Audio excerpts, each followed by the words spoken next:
Well, Donald Trump has given his thoughts a number of times this week on the situation in Iran. Up until the time we recorded this week's show, he was keeping his decisions about the scale of any American intervention close to his chest. He did say that he would take a couple of weeks now to make a decision. That's kind of throwing Iran a bit of a lifeline. He's optimistic that there might be hope for negotiations. So we're going to go to the background of how we got to this point now. Israel's attack on Iran came the day after a 60-day deadline passed on a personal letter that Trump had sent to Ayatollah Khamenei in March, offering a deal, but warning 60-day deadline or face potential military action. Trump spoke about this to reporters at the G7 this week.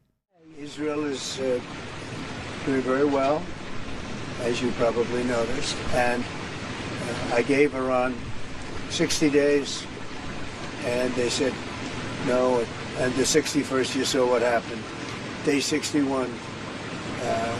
So I'm in constant touch, and as I've been saying, I think a deal will be signed, or something will happen, but a deal will be signed. And I think Iran is foolish not to sign one. Mr. President, Iran is accusing Netanyahu of attacking them to deliberately derail your nuclear plan that you had. What do you say to that? Do you think that's true? No. Look, Iran should have signed the deal. If it would help bring Iran to the negotiating table, would you guarantee that the U.S. would not get involved militarily? Well, I think Iran basically is at the negotiating table. They want to make a deal. And as soon as I leave here, we're going to be doing something. But I have to leave here. I have, this commitment. I have a lot of commitments. I have a commitment to a lot of countries, including the UK, where we just signed our deal. Okay, that deal, the second deal he's referring to there is the trade deal that he just signed with the UK at the end of the clip, not the deal with Iran, just to be clear. Trump then had dinner with the other leaders of the G7, a dinner that Anthony Albanese was not invited to, and then he left to go back to Washington after that. French President Emmanuel Macron said Trump had left to sort out a ceasefire. But on the way home on Air Force One, Trump spoke to reporters and he made it very clear that he was not looking at a ceasefire. We're looking at better than ceasefire. We're not looking for a ceasefire. I didn't say I was looking for a ceasefire. That was Emmanuel, nice guy, but he doesn't get it right too often. But we're not looking. We're looking for better than a ceasefire. You're looking to get into this more. You're not going to invest the U.S. in this conflict at this stage. You're going to do anything more for Israel right now? We're doing pretty well. Right now, we're doing pretty well. Remember, Iran cannot have a nuclear weapon. It's very simple. We don't have to go too deep into it. They just can't have a nuclear weapon. What was the thinking on the call for Tehran to evacuate? Is there a threat or is there incoming? What was the thinking on the full evacuation? I want people to be safe. And that's always possible.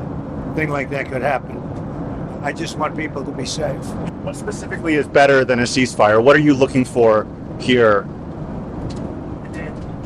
A real end, not a ceasefire. An end. So something that will be permanent.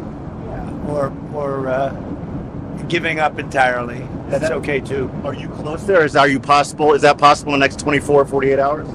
Certainly possible. A complete give up. That's possible, yeah. All right, so what is actually in the proposal that Trump put before the Iranian regime that they ignored for 60 days, leading to the current conflict? The core of the proposal is a comprehensive pact building upon but going significantly beyond the old 2015 agreement that President Obama had with Iran. The pact requires Iran to stop high-level enrichment, cap uranium at 3.67%, allow a UN surprise inspections, freeze long-range ballistic missile development, and end support for groups like Hamas, Hezbollah, the Houthis, etc. In exchange for all of that, the US and the EU partners would lift the maximum pressure sanctions that Trump introduced in February, unfreeze funds, and allow more oil exports.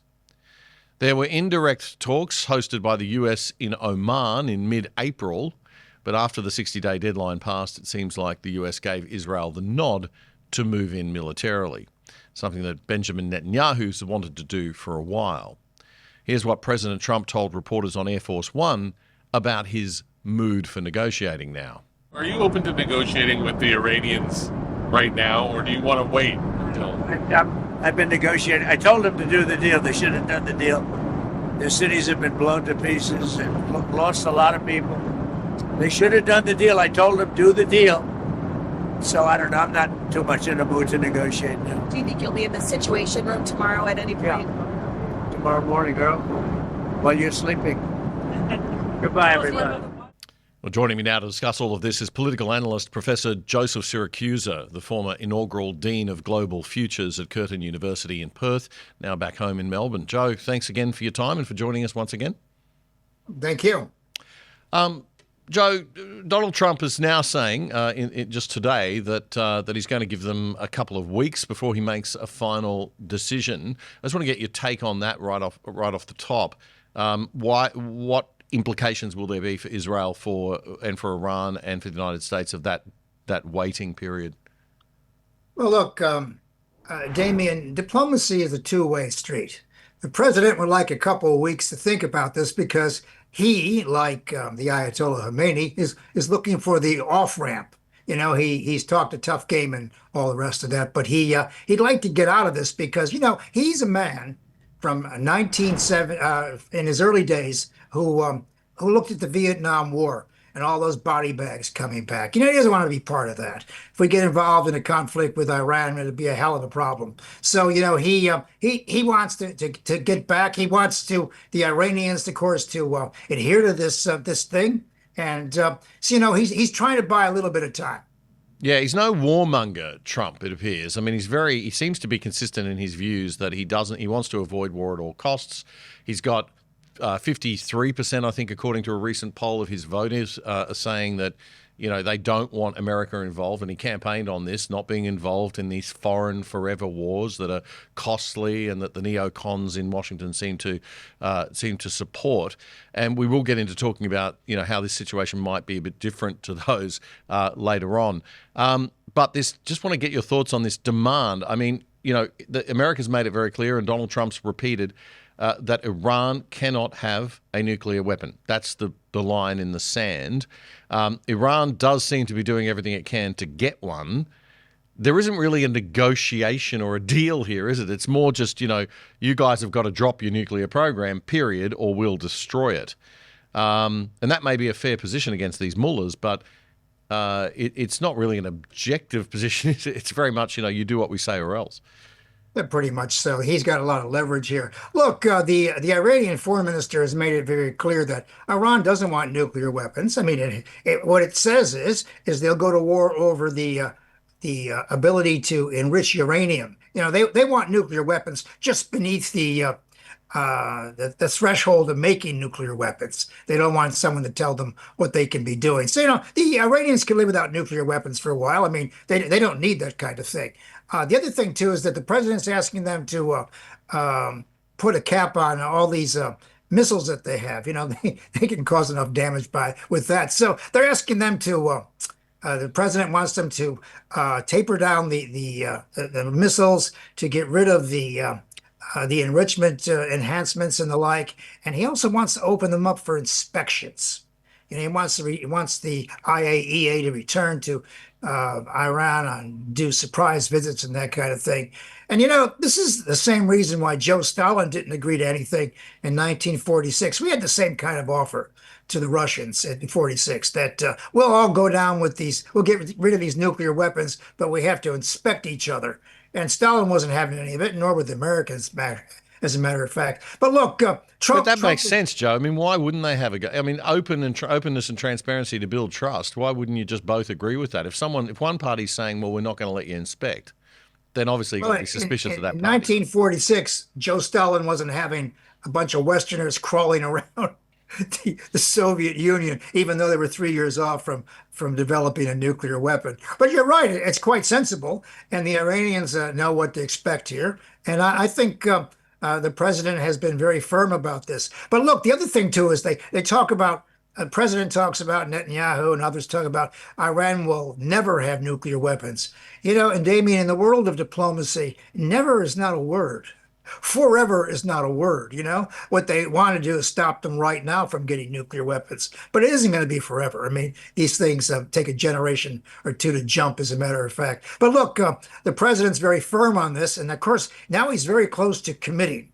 And it all sort of centers on what America B-2 bombers can do with that bunker buster. Now, look, there are a lot of smart people in Washington who say that those B-2 bunker busters won't work.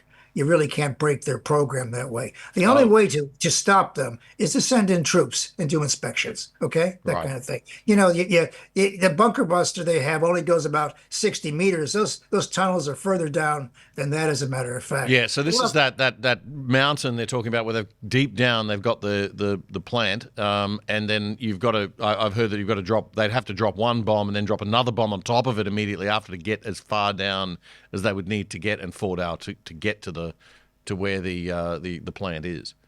Yeah, I mean, those bombs, they can't do the job, and it would require precision bombing and the like. But look, while the B-2 bombers are looking for the opening to that mountain, the Iranians will be playing havoc with American forces in the Middle East. There are 40,000 there, and maybe the Houthis will get lucky with one of those rockets and hit an American warship. I mean, you know, can you see an American warship listing on the evening news in the United States? And then Donald that Trump would be explaining game what's over. going on. I mean, it's very hard to explain to people, as we used to say as kids in Peoria. How does this sound in downstate Illinois, in Peoria? How do you explain to people that you're losing American lives over this issue? I mean, it's a war of choice, not a war of necessity. All right, Joe, stay there. We're going to come back. We're going to talk about this divide that's happening around this very question among the American right and conservatives about whether an interventionist policy or an isolationist policy should happen when we come back in a moment.